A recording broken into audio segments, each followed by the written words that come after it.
तो दोस्तों, एक और नया दिन और मैं बलजीत परमार हाजिर हूँ एक नई कहानी, एक नया किस्सा लेकर। लेकिन सबसे पहले आप सबको आज के इस शुभ दिन की बहुत बहुत कामनाएं। हमारे देश की आज़ादी के जश्न का दिन है आज। उसके लिए आप सबको एक बार फिर मुबारकबाद। और मैं आशा करता हूँ आपका आने वाला समय एक साल नहीं, उसके बाद के बहुत सारे साल इसी तरह इस देश का हर नागरिक आज़ादी में जी सके, आज़ादी की सांस ले सके, आज़ादी से सपने ले सके, आज़ादी से अपनी ज़िंदगी को आगे बढ़ा सके। ये मेरा भी सपना है, आपका भी वही होगा, मुझे इस बात का पूरा यकीन है। तो इस जश्न पे आपको एक बार फिर सबको तहे दिल से हार्दिक मुबारकबाद। इस तिरंगे को ऊंचा रखिए, लहराता रखिए। ये एक झंडा नहीं है, हमारी इस देश की आज़ादी का प्रतीक है, हमारा एक पहचान चिन्ह है। इसलिए इस झंडे को हमेशा इज्जत से, मान से और अपने तहे दिल की ईमानदारी से इसका सम्मान करते रहिए। बात को आगे बढ़ाते हैं। पिछले तकरीबन 2.5 महीने से सबसे बड़ा केस जो इस देश का हुआ, एक माने हुए गायक का शरेआम मर्डर होता है और आज 2.5 महीने में उसको कोई इंसाफ मिलता नज़र नहीं आता।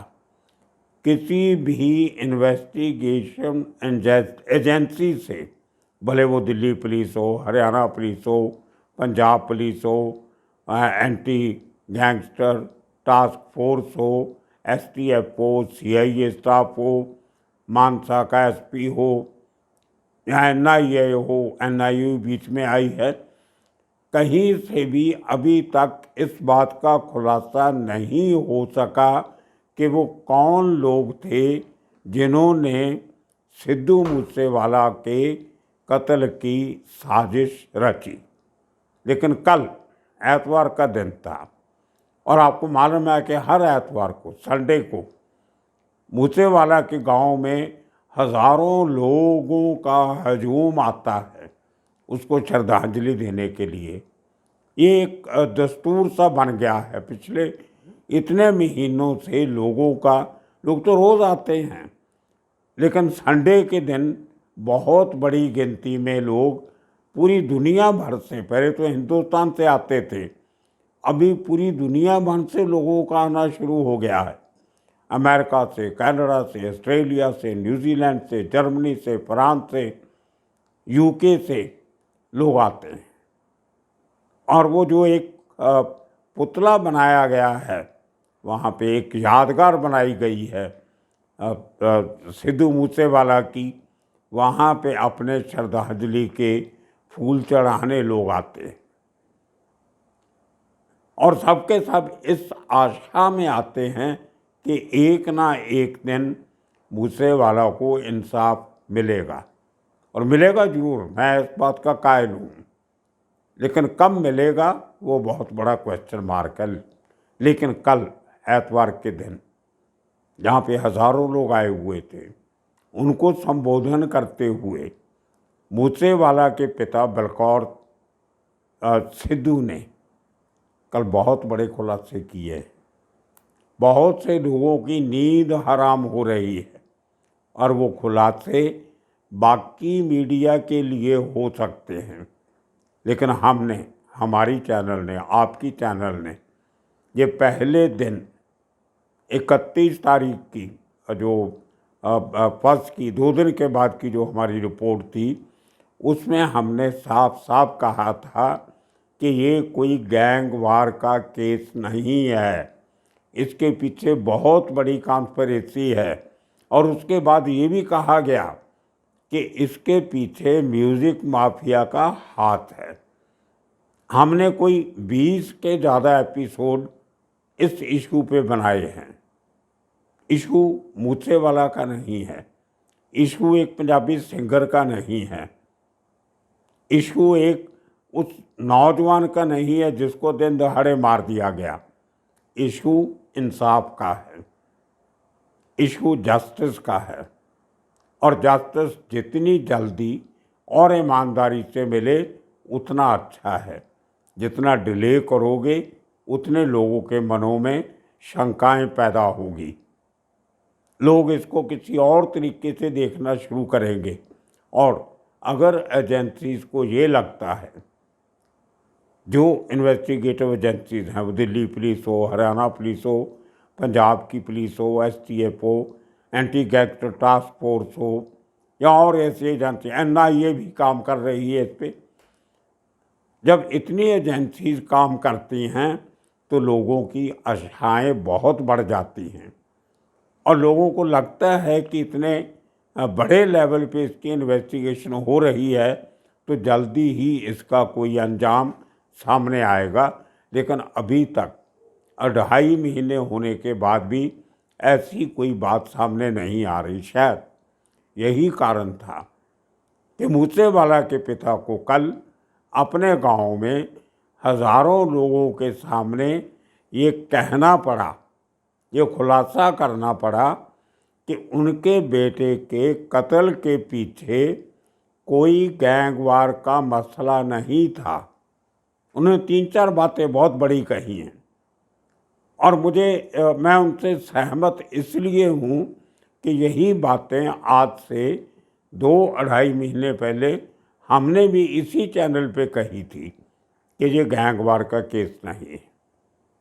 और इसको आगे सिद्ध करते हुए मूसेवाला के पिता ने कल कहा कि उन्होंने एक पत्रकार का नाम लिया, मैं नहीं लूँगा, कि उस पत्रकार की वो इज्जत करते हैं, लेकिन उस पत्रकार ने जो कुछ इस किस्म की बात कही, मैंने तो पूरी उनकी कोई वीडियो सुनी नहीं है, तो मुझे ज़्यादा कोई नॉलेज नहीं है उस मामले की। तो लेकिन सिद्धू मूसेवाले के पिता ने कहा कि जो एक कोशिश की जा रही है कि ये पूरा मामला गैंगवार का मामला था, ये एक उनके बेटे के खिलाफ साजिश है। ये बहुत बड़ा इल्ज़ाम है। ये इल्ज़ाम उन्होंने उस पत्रकार पे नहीं लगाया, लेकिन उस पत्रकार का हवाला देते हुए उन्होंने कहा है कि ऐसे लोग, जो एक नहीं बहुत लोग हैं, उन्होंने कहा है बहुत लोग हैं जो इस पूरे केस को एक गैंगवार का मसला बता के बना रहे हैं, वो बुरी बात है।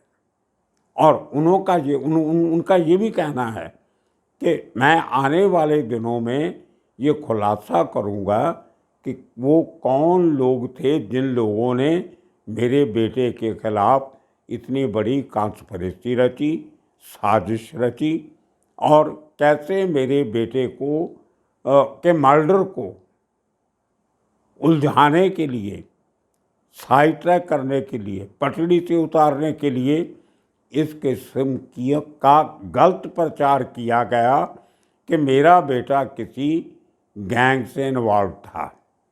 ये बात मैं अपनी चैनल पे, आपकी चैनल पे हमेशा कह चुका हूँ कि इसके पीछे कुछ और लोग हैं जिनका चेहरा सामने आना चाहिए। और कल संडे के दिन अपने गांव में हज़ारों लोगों के सामने मैं ये बार इसलिए रिपीट कर रहा हूँ कि उनके दिल में एक दर्द है। उनको ऐसा लगता है कि उनकी बात सुनी नहीं जा रही, या एजेंसीज इस केस की पड़ताल बराबर नहीं कर रही हैं। ये बहुत बड़ा एक इल्ज़ाम है इन्वेस्टिगेशन के ऊपर। उन्होंने ये भी कहा कि अगर मेरे बेटे को गैंगस्टर से खतरा होता तो जो पंजाब पुलिस है, जो दिल्ली पुलिस है, जो हरियाणा पुलिस है, तो ये पुलिस के लोग हमें वार्निंग जरूर देते कि आपके बेटे के खिलाफ गैंगस्टर साजिश रच रहे हैं, या दूसरा, आपके बेटे का गैंगस्टर के साथ कोई रिश्ता है। साजिश की बात तो वो मानते हैं कि गैंग ने रची, लेकिन उनके बेटे का किसी भी गैंग के साथ किसी किस्म का कोई रिश्ता था, इस बात से बलकौर सिंह ने बड़े सच्चाई से और बड़े बड़े पक्के तरीके से इनकार किया है और उसको वो आगे आने वाले समय में सामने लाना चाहते हैं कि वो लोग जो शुरुआती दिनों में इनिशियल स्टेज पे, जब सिद्धू मूसेवाला का कैरियर शुरू होता है कनाडा से, वहाँ से उसके साथ जुड़े और कैसे कैसे उसके ऊपर प्रेशर बनाया जा रहा था कि आप अकेले मत चलो, हमारे साथ मिलके चलो। वो जो साथ मिलने वाली बात थी वो म्यूज़िक माफिया की बात थी। उन्होंने ये भी कहा कि मेरा बेटा अपने गाने खुद लिखता था, खुद उनको कंपोज करता था, खुद उनको गाता था और उसके बाद खुद उसकी मार्केटिंग करता था और उसकी जो कमाई आती थी वो सीधी उसके पास आती थी। और ये बात उन लोगों को पसंद नहीं थी जो उसके इस कला को, इस आर्ट को, इस गायकी को खरीदना चाहते थे और खरीद के उसके ऊपर मुनाफा कमाना चाहते थे, उसको एक्सप्लॉइट करना चाहते थे। ये बहुत बड़ा इल्ज़ाम है जो कल मूसेवाला गांव में सिद्धू के पिता ने लगाया है। उन्होंने ये भी कहा इसके आगे बढ़ते हुए कि अगर इंसाफ इस बात में है कि जिस शख्स ने सिद्धू को मारा वो मर गया, उसको पुलिस ने मार दिया, जिसकी गोलियों से उनका बेटा मारा गया उस आदमी को पुलिस ने मारा, अगर ये इंसाफ है तो उनके पिता ने कहा ये अधूरा इंसाफ है, इंसाफ ये नहीं है। इंसाफ तब होगा जब उन लोगों को पकड़ा जाएगा जिनके कहने पे, जिनके इशारों पे चलते हुए उस शख्स ने उनके बेटे को मारा। ये आज पहली बार मैंने ये महसूस की है बात कि एक पिता अपने बेटे के मरने के 2.5 महीने के बाद भी इस कोशिश में है कि इस केस में इंसाफ हो। वो अपने लेवल पे जो उनकी हद के अंदर है, रीच के अंदर है, वो कोशिश कर रहे हैं इस केस के अंजाम तक पहुंचने के लिए। और उन्होंने एक बड़े तरीके से, बड़े सभ्य तरीके से एक वार्निंग भी दी है कि वो लोग जो सिद्धू मूसेवालों को इसलिए मरवाना चाहते थे, जब मरवाया कि उनकी दुकान बंद हो रही थी। ये बात हमने भी अपनी वीडियोज़ में, पिछली वीडियो में कई बार कही है।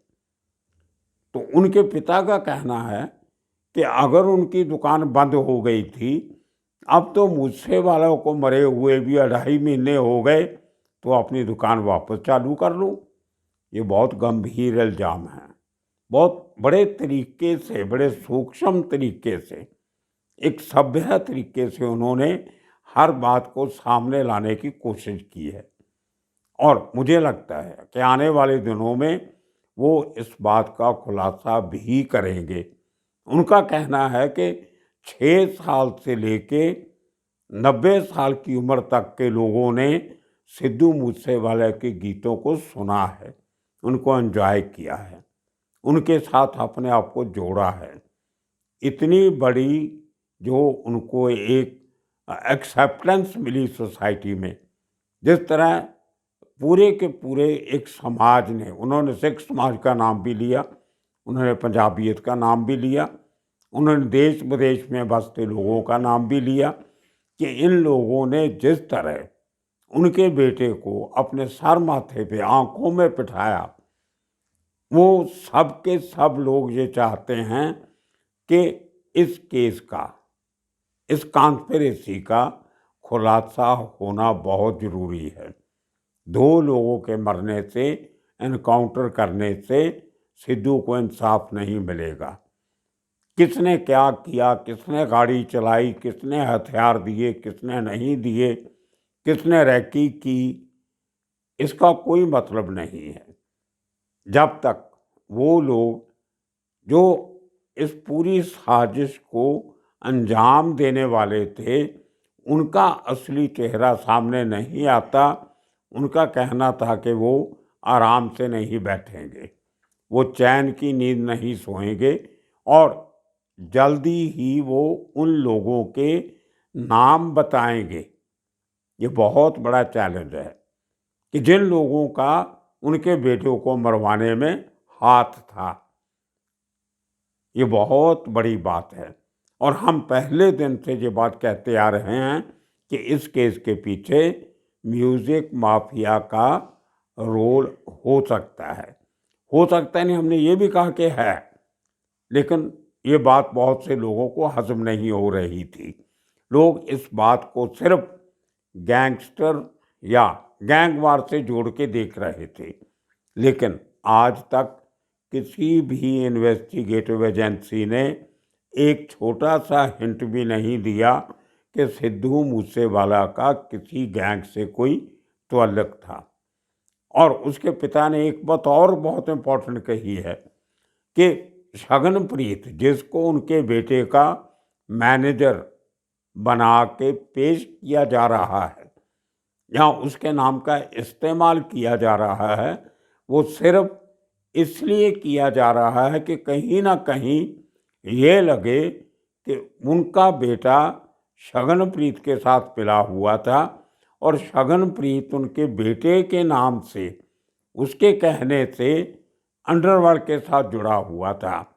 और बलकौर सिंह का ये दावा मैं मानता हूँ बहुत सही है, 100% सही है कि शगनप्रीत का नाम सिर्फ इसलिए उछाला गया कि इस केस को सिर्फ और सिर्फ गैंगवार का नाम दिया जा सके, जो कानूनी प्रक्रिया को, इन्वेस्टिगेशन को बहकाने की बात थी, साइड ट्रैक करने की बात थी। और बहुत से पत्रकार और हमारा मीडिया उस चक्कर में फंस गया, वो अंदर की साजिश नहीं समझ सके।